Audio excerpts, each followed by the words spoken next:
Maharashtra today 24 news सत्य परिस्थितीचा सविस्तर आढावा।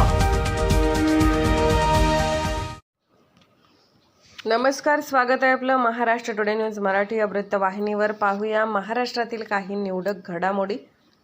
शांतता कमिटीच्या बैठकीच्या अध्यक्षस्थानी डॉक्टर समाधानजी पाटील, पोलीस उपविभागीय अधिकारी विभाग पूर्णा, नायब तहसीलदार पवळे साहेब, वसंतराव काका सिरस्कर, जालिंदर अंकल हाती अंबिरे, पत्रकार गोस भाई हजर होते।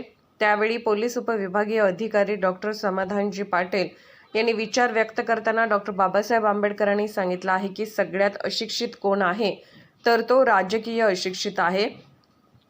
माणसाचा जन्म होतो ते ज्या स्मशानभूमीत याला जाळलं जातं त्या सर्व गोष्टींचा विकास योजना राजकीय लोक ठरवतात, त्या सुविधा सामान्य जनतेसाठी असतात।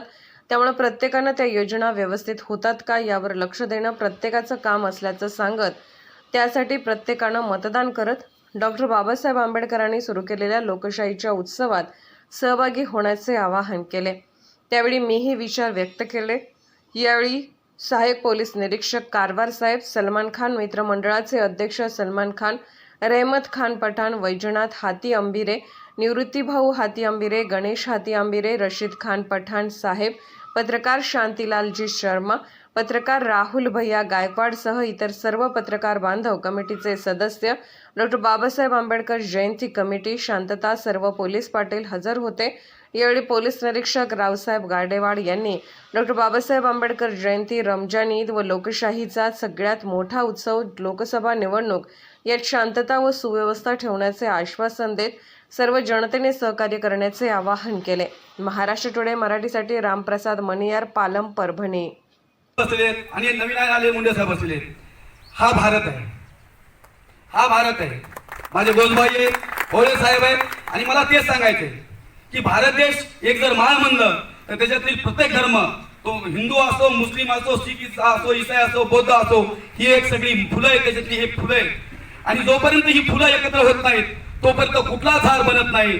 आणि मग प्रकर्षानं जर समजा आपल्याला ते हार बनायचं असेल, गावात शांतता ठेवायची असेल तर आपल्याला फुलं म्हणूनच राहावं लागेल। त्याच्यात काट्या आणण्याचा कोणी प्रयत्न करू नये, तो मी असो अजून कोणी असो।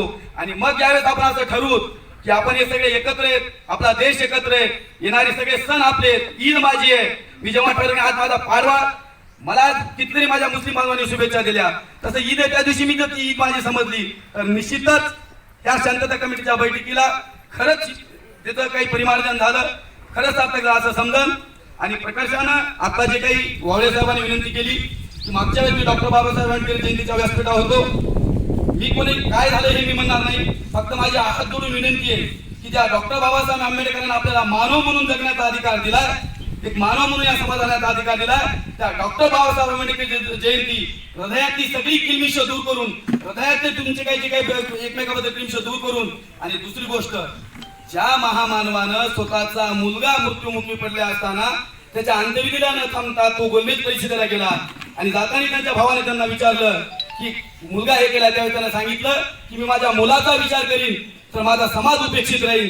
त्या डॉक्टर बाबासाहेब आंबेडकरची जयंती साजरी करताना हेवे दावे मान अपमान हा बाजूला ठेवून ती जयंती साजरी करावी एवढी विनंती करतो। आणि शांतता कमिटीच्या वतीनं जे काही गाडेवाड साहेबांना इथं तुम्हाला आश्वासन दिलंय की शांतता वस्तुनिश्चित निश्चित राहील, हे ती पूर्तता करतीलच असे मी त्यांच्या वतीनं आश्वासन देतो।